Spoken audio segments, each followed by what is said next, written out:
So talking about competition, when you compete, what do you think right before you step on the mat to compete? You see your opponent, the referee calls you in. What are your thoughts right before you step on the mat?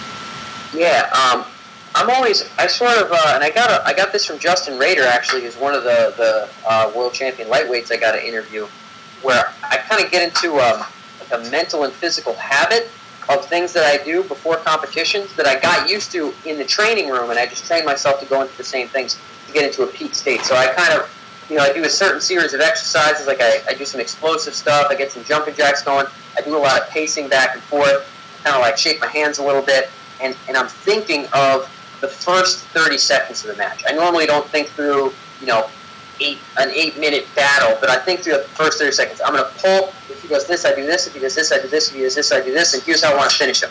If he does this, here's how I'm going to sweep him anyway. If he does this, here's what I'm going to do anyway. So I always think about how I'm just going to immediately answer and aggressively attack whatever he has going on. And those are the thoughts that are going through my mind. So what is that first 30 seconds or 1 minute going to look like? How exactly am I going to dominate and get this thing over with fast? And at the same time, I mirror that with the stuff I do physically. So, I have a similar series of exercises that I'll go through, and it just kind of, I've tuned my brain knows what time it is when I do those things, It's not like, if you show up to a tournament and it still feels really weird that you're competing and you have so many different things to think about, but I just okay, well, when I'm doing these things and I'm pacing back and forth, my brain just thinks about these things, and then when I slap hands, that's the mode I'm in. And that actually was that didn't happen for me for my first couple of years competing, but when it did click, that was a big difference in my game. So that's kind of what I do. I have a very succinct ritual and regimen. That's cool. Ritual and a combination of ritual and visualization, and that's what you kind of like fit into. Visualization is part of ritual for sure. Yep. So as the fight wears on, you're in the second, third, fourth, fifth minute of the fight, and you're right in the middle of it. Are you the type of grappler that thinks during the match, or are you kind of just, a surfer type of grappler where you're just reacting and moving and going for it? Yeah, I'm a pretty cerebral guy. Like I like to think of myself as kind of I like that thinking man jiu-jitsu. But at the same time, when I'm competing well, I'm kind of not thinking and just aggressively attacking stuff. So, but in a really succinct way, I'm attacking the right things. So I actually don't end up thinking that much. I kind of want my body to do what the highest percentage things are in those positions, and I very rarely will be like, damn, I very rarely have the conversation of like, well, if he keeps stepping this leg up, it's going to be best for me to, you know what I mean? That's usually not happening in my head. It's usually just like the vision of, my hip swinging under that leg and turning the corner to get the heel hook, or, me grabbing the back of the shoulder and ripping him by into a guillotine or whatever it is. It's usually just kind of like those quick flashes and quick actions when I'm acting properly. I find that when I get too reflective in the middle of a match, I'm usually out of that peak zone. And everybody has a different peak zone, by the way. So sports psychology was my world for the entirety of my undergraduate and a lot of my graduate studies. I dug into a lot of sports. Like, everybody's got a different zone. Some guys are full-blown, like caveman the whole time they're fighting, and that's the best level for them. Other people are really cool and iced out. Like if you watch Sakuraba and the old Pride matches, no matter what's happening, he's always just kind of in his mode, which is kind of a toned down thing. But for me, my best state is pretty rabid squirrel style. I kind of have to be a rabid squirrel to submit big guys, so I make my brain go to that level. Alrighty. So in competing with all these different formats and tournaments that you've done, in your opinion, when comparing the IBJJF, Naga, and Grappler's Quest, what are the biggest differences, and what, if anything, can they learn from each other? Yeah, that's actually a pretty intriguing question. I think we could probably talk for a long time about this, and there's a lot of different opinions there. Believe it or not, I haven't been that much of a rule stickler in my jiu-jitsu career, because I always just think that, I have a real submission bias. So I try to always just tap guys as much as I can. and I think everybody says that, but like, 80-something% of wins I've, had in that particular way, and I always try to do that. But yeah, what can they learn from each other? Man, that's pretty curious. I think, well, the weigh-ins for IBJJF is done in a very unique way, which I think is a little bit more kind of professional, a little bit more on point, because you have to weigh in right then, right? You can't. There's no hydration time. There's no night before weigh-ins, any of that stuff. You have to kind of weigh in right then. So I think, if NAGA or other organizations wanted to have really serious events, and I think the IBJJF does it to protect people's health, then maybe other people could adopt that similar model. That's always been kind of a standout example for me.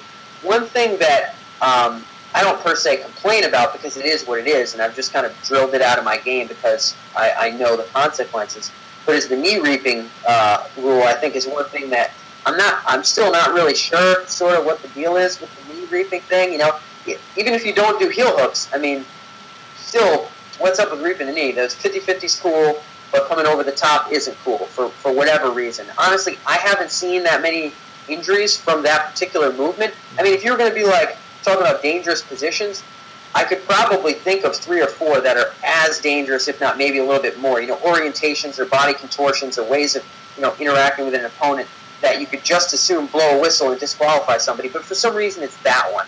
So when I interviewed Kyle Terra, he talked about the same thing. I'm really happy I'm not the only guy. I don't know how you feel about that one, but for me, I still just don't get its real validity.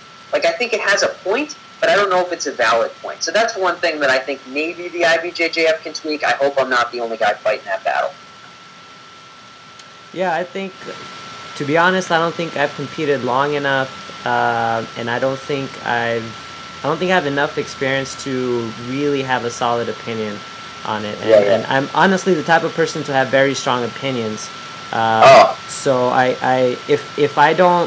if nothing strikes me on it, then I'm just kind of just waiting to see, how my opinion develops as I continue jiu-jitsu.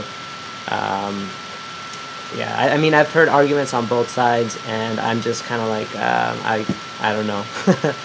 Yeah. The more you compete, the more you'll kind of see it.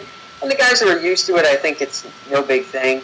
But it's definitely especially annoying for us little guys, because, I mean, reaping the knee is just such a great way to get somebody's weight off of you. Even if I'm not going to take their leg off with a heel hook, which I'd love to do if I had the ability to do it in the tournament.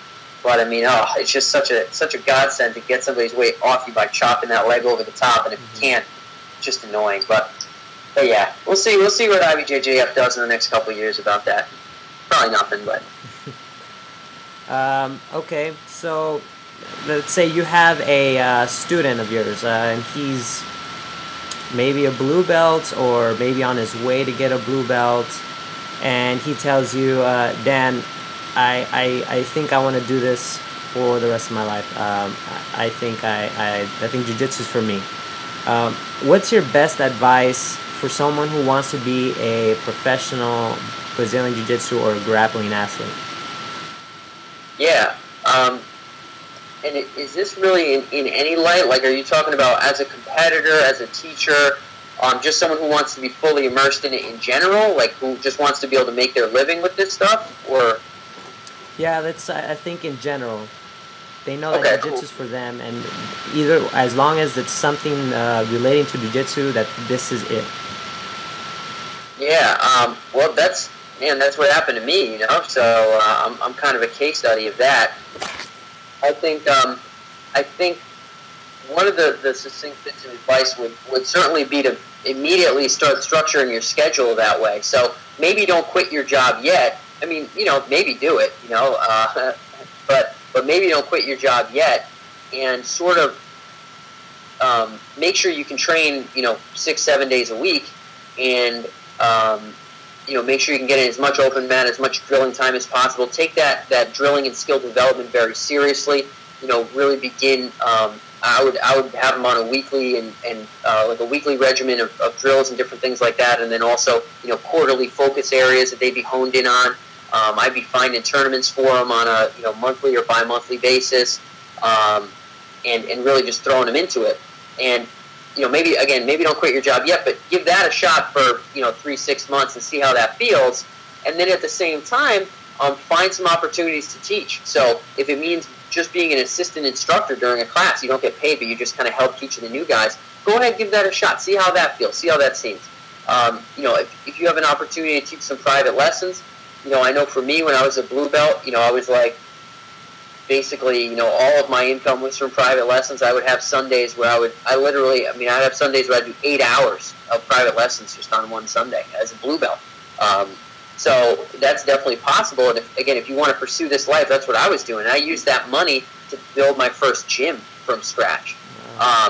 So I would say just the full immersion thing would start with just totally restructuring your schedule and throwing yourself off the deep end and see how that feels.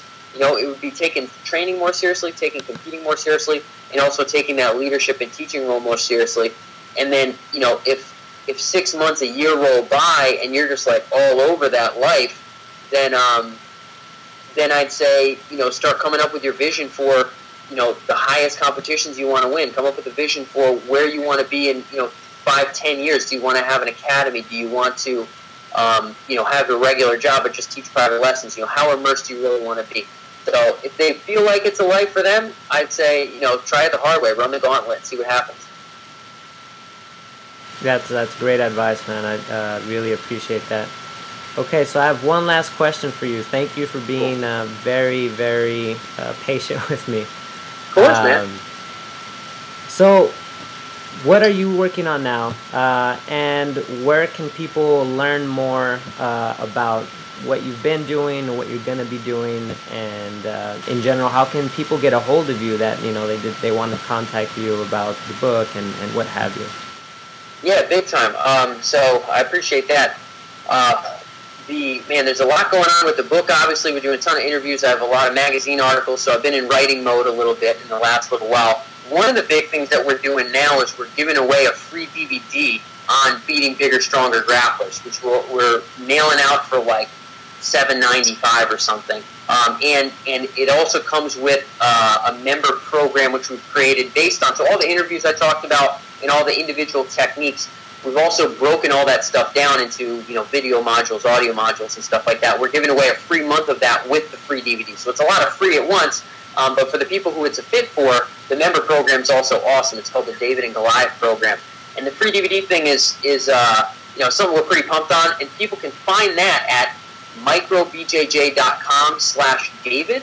So microbjj.com/David. It stands for the David and Goliath program. That's like a special video that we have up about that program, about the free DVD where people can grab it. I don't know exactly how long we're going to do it, but we're doing it for right now. And in terms of getting in touch with me, the fan page is probably the best place. So on Facebook, MicroBJJ, we basically are posting on a daily or every other day basis when I can get around to it, and we're always commenting on other people's comments. So if you ever see someone's comment, you always see a comment underneath it, because we're always holding the conversation ourselves and very adamant about doing that, and I get to see all the stuff that's going on there. So if people want to ping additional questions off of me or whatever, they can certainly get in touch on Facebook. But in terms of the new stuff and the craziness that we're doing with the entire free DVD, basically the free DVD goes into a lot of the chapters of the book are broken up into modules on the DVD. So guard passing on bigger guys, submitting on bigger guys, or mailing the thing out for just shipping. So that's kind of the big project now that we're working on. Sounds great.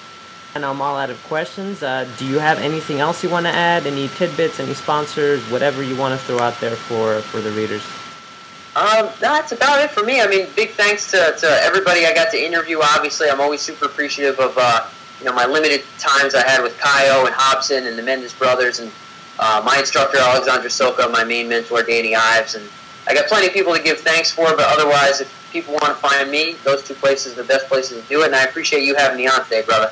Thank you for coming on, man. I really appreciate that. I hope the training goes well for you. I can't wait to see you compete again in those absolute divisions. Yeah, buddy. All right, cool.